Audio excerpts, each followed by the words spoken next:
Dietitian बहू। सुरेंद्र हलवाई का बेटा पढ़ लिख कर बड़ा अफसर बन गया और उसकी शादी भी एक पढ़ी लिखी लड़की से हो गई। क्योंकि सुरेंद्र जी का परिवार हलवाई का परिवार था, तो वहाँ पर खाने पीने की कोई कमी नहीं थी। घर के सभी लोग सारा दिन मिठाई और तरह तरह के पकवान खाते रहते थे। लेकिन सुरेंद्र हलवाई के बेटे की बहू डायटीशियन थी। सुरेंद्र जी के बेटे का नाम जयेश था और बहू का नाम हिमानी। अरे बेटा जयेश, जल्दी से आ जाओ। देखो तुम्हारे पापा दुकान से गर्मा गर्म कचौड़ी, समोसे, जलेबी और रबड़ी वाला दूध लेकर आए हैं। हाँ मम्मी, बस 1 मिनट में आया। अरे क्या कर रहे हो? ये सब कोई नाश्ते में खाने वाली चीज है? देखते नहीं कितनी कैलोरी है, कितना ऑयली है, और इतना मीठा सुबह सुबह खाओगे तो बीमार पड़ जाओगी। अरे बहू, क्या खुसर पुसर कर रही हो बेटे के कान में? अरे आने दो ना उसे नाश्ता करने। अरे वो मम्मी, क्या है ना, मुझे भूख नहीं है, मुझे नाश्ता नहीं करना। अरे अभी 2 मिनट पहले तो तू दौड़ा दौड़ा चला आ रहा था। जल्दी बता, क्या कहा बहू ने तुझसे? वो क्या है ना मम्मी जी, ये सुबह सुबह इस तरह का खाना सेहत के लिए बहुत खराब साबित हो सकता है। कितनी कैलोरी होती है इसके अंदर। अरे बचपन से ही यही सब खाता आया है मेरा जय। अब तू शादी होकर आ गई तो क्या हमारे घर की परंपरा बदल देगी? नहीं मम्मी जी, मैं तो बस ये कह रही थी कि हमें इस तरह का खाना रोज रोज नहीं खाना चाहिए। अरे बहुरानी, हलवाई के घर में बिहा कर आई हो, अब यहाँ तो ये सब चलता ही रहेगा।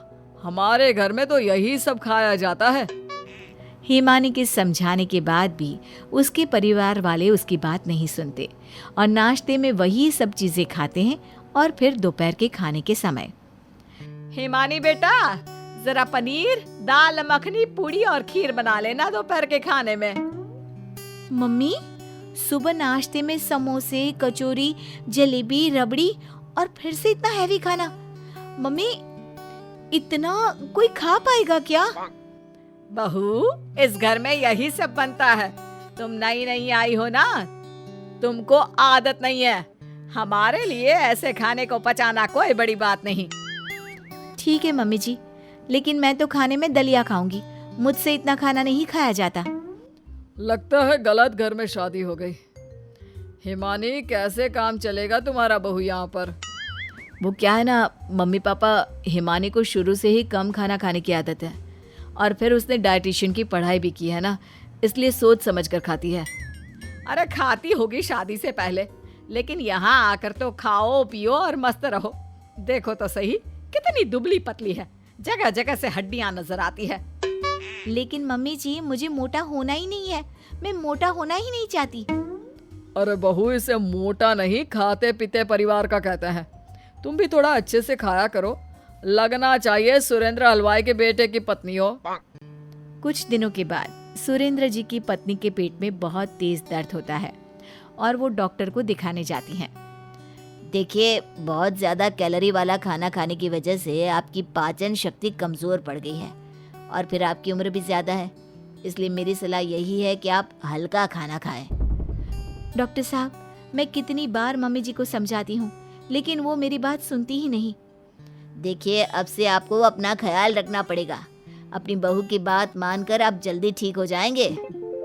घर आने के बाद, मम्मी जी ये लीजिए, आपके लिए मैंने नाश्ते में दलिया बनाया है।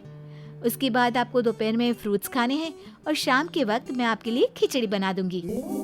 हे भगवान, अब यही दिन देखना बाकी रह गया था। हलवाई की बीवी को सुबह शाम खिचड़ी और दलिया खाना पड़ेगा।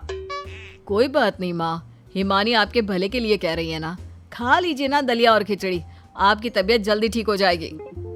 कुछ दिनों के बाद सुरेंद्र जी की पत्नी की तबीयत ठीक हो जाती है और तबीयत ठीक होते ही वो हिमानी को अपने पास बुलाती है। हिमानी बेटा, बहुत दिन हो गए, एक काम करो, अपने पापा जी की दुकान से बूंदी के लड्डू मंगा लो और प्याज की कचौड़ी जरूर मंगाना बेटा। मम्मी जी, आप क्या कर रहे हैं? बड़ी मुश्किल से तो आपकी तबीयत ठीक हुई है। आपको हेल्दी खाना खाने की आदत पड़ गई है और आप फिर से शुरू हो गई। अरे वही तो मैं कह रही हूँ, अब ठीक हो गई ना मेरी तबीयत। अब क्या जरूरत है ये सब घास फूस खाने की? अब तो मैं अपना अच्छा वाला खाना खा सकती हूँ। अरे चिंता क्यों करती हो जयेश की माँ, तुम्हारे कहने से पहले ही तुम्हारे लिए मैंने खूब सारे पकवान मंगा के रखे हैं दुकान से। लो, जी भर कर खा लो। बहू, जल्दी से प्लेट से निकालो, हम सब मिलकर खाएंगे। बार बार तबीयत खराब होने के बाद भी हिमानी की सास हिमानी की कोई बात नहीं सुनती। हिमानी बार बार उन्हें हेल्दी खाना खाने की सलाह देती है, लेकिन हिमानी की बात को सुनने वाला उस घर में कोई नहीं था। पर हिमानी अपनी सेहत का अच्छे से ध्यान रखती। कुछ दिनों के बाद एक दिन अचानक हिमानी के पति जयेश की तबीयत खराब हो जाती है। देखिए, आपकी ब्लड शुगर बहुत ज्यादा बढ़ी हुई आई है। आपको अपने खाने पीने का खास ख्याल रखना होगा। हाय हाय, मेरे बेटे की अभी उम्र ही क्या है, अभी से डायबिटीज हो गई उसको। अरे पूरी जिंदगी कैसे कटेगी। अगर खाने पीने का ध्यान रखा होता ना मम्मी जी, तो ऐसा कुछ नहीं हुआ होता। अरे लेकिन अभी उसकी उम्र ही क्या है, वो अभी से ये सब खाना पीना छोड़ दे क्या। देखिए, इन्हें अपने खाने पर बहुत कंट्रोल रखना पड़ेगा, उसके बाद ही इनकी शुगर कंट्रोल में रह सकती है। हे भगवान, ये क्या हो गया।